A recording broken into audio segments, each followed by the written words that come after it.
Hi Capricorn, kumusta po kayong lahat? So yan Capricorn, maraming salamat po sa walang sawang pagsubaybay sa ating pong mga reading, and kung ikaw ay bago pa lang sa ating channel, mag-subscribe na po kayo, then i-click mo na rin yung ating notification bell para lagi kang updated sa ating mga bagong upload. Okay, so yan guys, sa mga interested naman sa ating private reading, nasa description box below lang po yung link.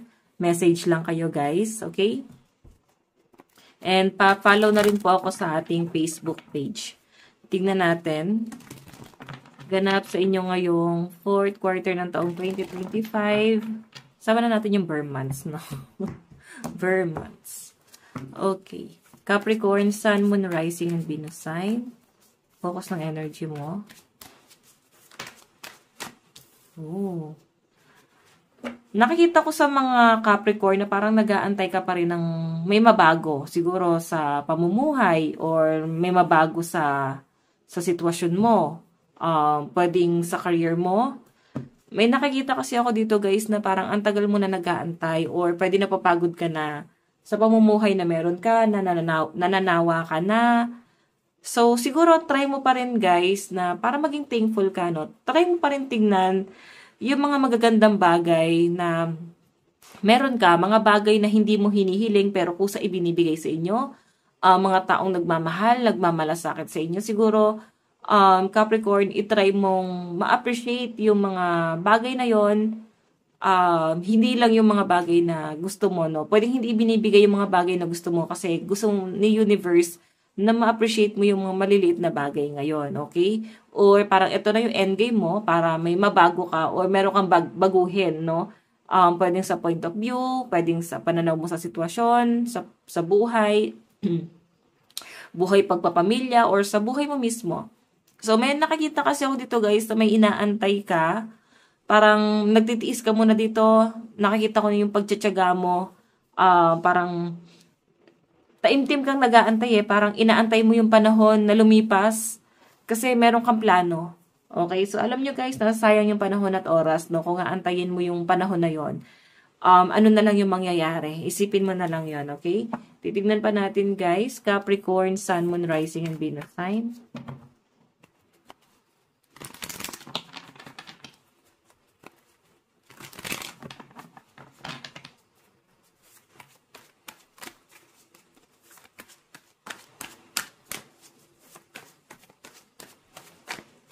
Meron tayong Ace of Swords. Realization to, oh. Alam mo yun, so sa parang habang lumilipas yung panahon at oras, yung pang-araw-araw mo guys, parang ang dami mong nare-realize, no? Nare-realize mo yung mga bagay na parang hindi ako naging grateful noon. Hindi ko to pinahalagahan, hindi ko to iningatan, mga ganon. So may mga regret ako nakikita sa mga Capricorn dito. Tignan pa natin.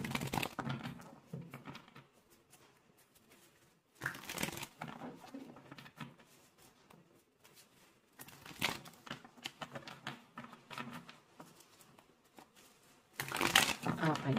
Capricorn, Sun, Moon, Rising, and Venus sign. Tignan mo, oh.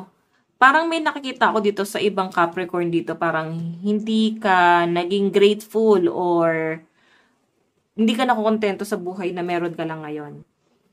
Alam mo yun, parang may kulang. Parang, yun nga, parang hindi ka nakukontento, frustrated yung energy, pwedeng may mga pinangihinayangan ka. Ang daming opportunity pinalampas ng mga Capricorn dito sa pinapakita sa akin. Pero, parang hindi pa naman huli ang lahat. Ganun yung pinapakita sa akin dito, Capricorn. Kasi, parang susubo ka ulit, no? Parang this time, hindi mo na to isusuko. Susubo ka ulit, pero parang ipapanalo mo na siya this time.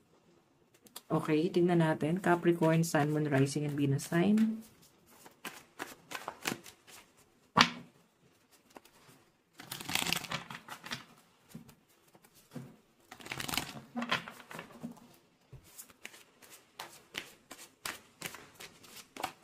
Meron tayong Queen of Pentacles. Ayan, no? Nakikita ko yung iba sa inyo na may mismong kumita ng pera. Siguro wala kayong trabaho ngayon. Pwedeng may naluging business.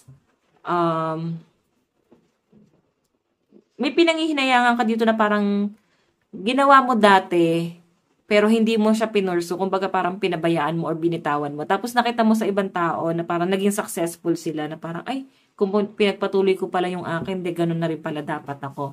Mga ganong scenario, Capricorn, yung pinapakita sa akin dito. Kumbaga, sumuko ka kasi, dapat hindi.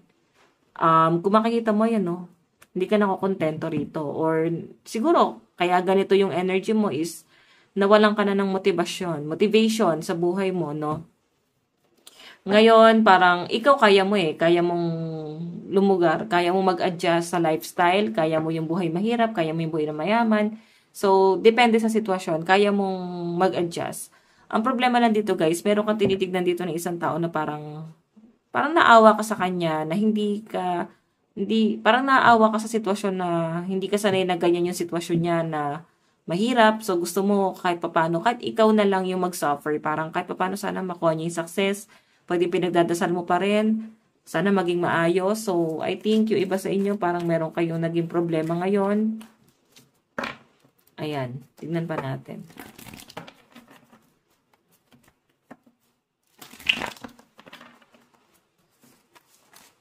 Meron tayong, ayan, 9 of Cups.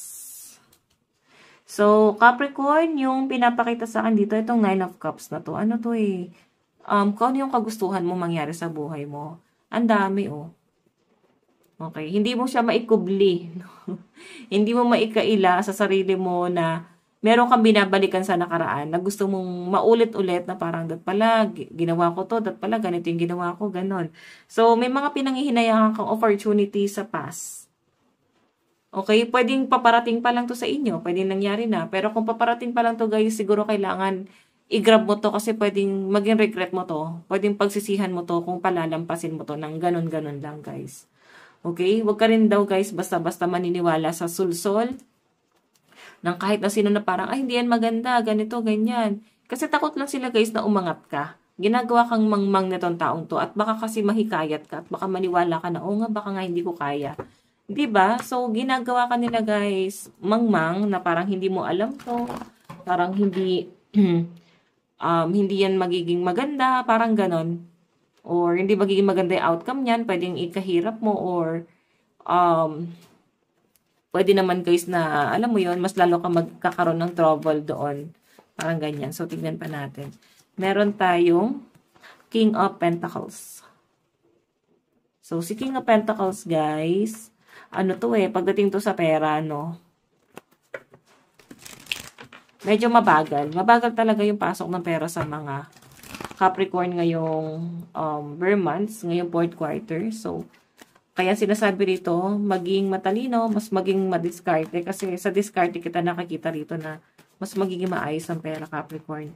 Meron tayong, diba? Diskarte talaga, guys. Maaari daw na makuha mo yung stability kung ikaw ay marunong dumiskarte talaga. Kumbaga, kahit hindi ka maging empleyado, sa business, sa mga side hustle mo, ganon.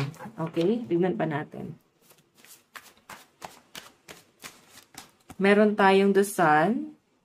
So, ito guys, the Sun is parang ano to, sa lahat kasi guys ng tarot deck, ito yung pinakamaganda. So, opportunity, pwedeng may magbubukas or may magsasabi sa inyo na, try kaya natin to, baka magandang idea to. So, i-grab mo na to. Ganun yung pinapakita sa akin. Basta opportunity to para sa inyo at mag-benefits din to sa inyo, okay? Tignan natin guys, meron tayong 4 of Swords. So, yung pinapakita sa akin dito, Capricorn, ano to parang tinatamad. Siguro kailangan mo ng konting sipag. Nakikita ko sa energy ng mga Capricorn na parang tinatamad ka na, nawawalan ka na ng gana, ganon. Okay, so tignan natin yung advice para sa inyo, Capricorn. Advice para kay Capricorn. Meron tayong last quarter moon in Taurus. Be proud of yourself. Diba? Maging proud ka. Kahit sabihin na natin guys na ganito yung sitwasyon. Maging proud ka kasi binibigay pa rin sa inyo ni universe yung maayos na pamumuhay. Kailangan mo lang guys mag-focus or ma-appreciate to. Okay? So, hindi man siya guys ganun ka-stable, hindi man ganun kagaan, pero maayos. Capricorn, ito lang pong inyong reading. Maraming salamat. God bless and love you all. Bye-bye.